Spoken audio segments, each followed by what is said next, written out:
जय माता दी। राधे राधे। आइए सुनते हैं मासिक दुर्गा अष्टमी व्रत कथा, पूजन विधि एवं महत्व। धार्मिक दृष्टि से मासिक दुर्गा अष्टमी का विशेष महत्व होता है। माना जाता है कि इस दिन विधि विधान से व्रत करने से माँ दुर्गा प्रसन्न होती हैं और भक्तों के सभी दुखों को दूर करती हैं।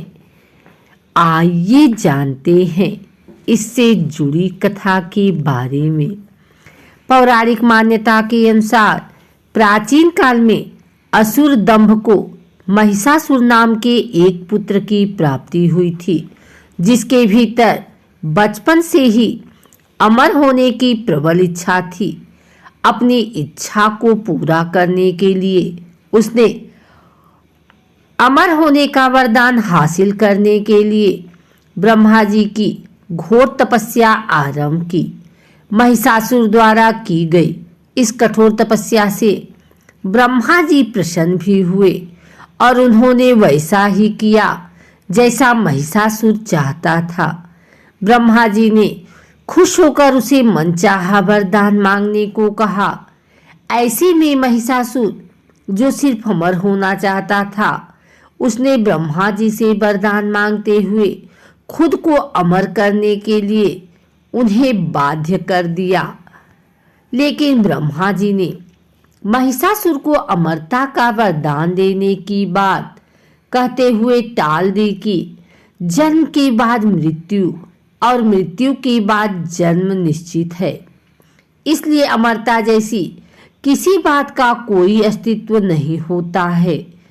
जिसके बाद ब्रह्मा जी की बात सुनकर महिषासुर ने उनसे एक अन्य वरदान मांगने का इच्छा जताते हुए कहा कि ठीक है स्वामी, अगर मृत्यु होना तय है तो मुझे ऐसा वरदान दे दीजिए कि मेरी मृत्यु किसी स्त्री के हाथ से ही हो। इसके अलावा अन्य कोई दैत्य, मानव या देवता कोई भी मेरा वध न कर पाए। जिसके बाद ब्रह्मा जी ने महिषासुर को दूसरा वरदान दे दिया। ब्रह्मा जी द्वारा वरदान प्राप्त करते ही महिषासुर अहंकार से अंधा हो गया और उसके साथ ही उसका अन्याय भी बढ़ गया। मौत के भय से मुक्त होकर उसने अपनी सेना के साथ पृथ्वी लोक पर आक्रमण कर दिया, जिससे धरती चारों तरफ से त्राहिमाम त्राहिमाम होने लगी।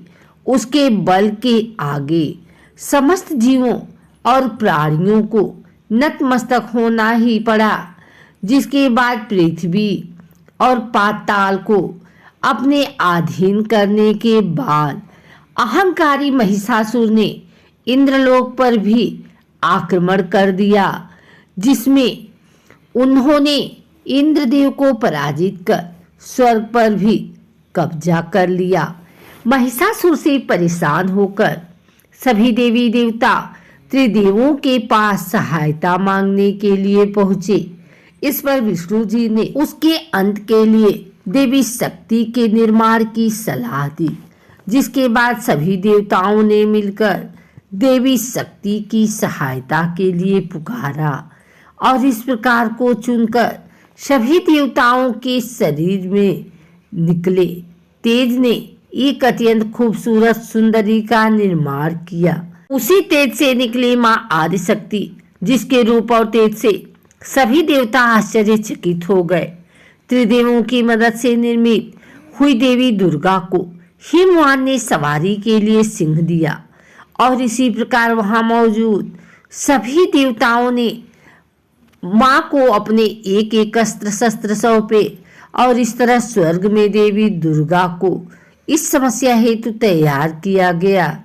माना जाता है कि देवी का अत्यंत सुंदर रूप देखकर महिषासुर उनके प्रति बहुत आकर्षित होने लगा और उसने अपने एक दूत के जरिए देवी के पास विवाह का प्रस्ताव पहुंचाया।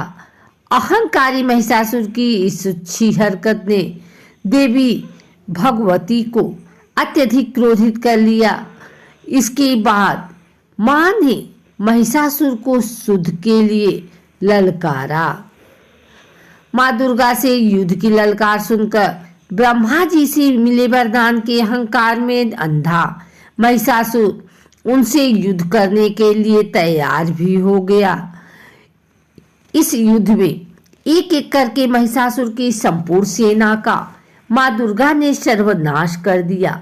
और इस दौरान ये भी माना जाता है कि ये युद्ध पूरे 9 दिनों तक चला, जिसके दौरान असुरों के सम्राट महिषासुर ने विभिन्न रूप धरकर देवी को छलने की सलाह दी। उसकी सभी कोशिश आखिरकार नाकाम रही और देवी भगवती ने अपने चक्र से इस युद्ध में महिषासुर का सिर काटते हुए उसका वध कर दिया। अंत में इस तरह देवी भगवती के हाथों महिषासुर की मृत्यु संभव हो गई। माना जाता है कि जिस दिन मां भगवती ने स्वर्गलोक, पृथ्वीलोक और पाताल लोक में महिषासुर के पापों से मुक्ति दिलाई, उस दिन से ही दुर्गा अष्टमी मनाई जाती है।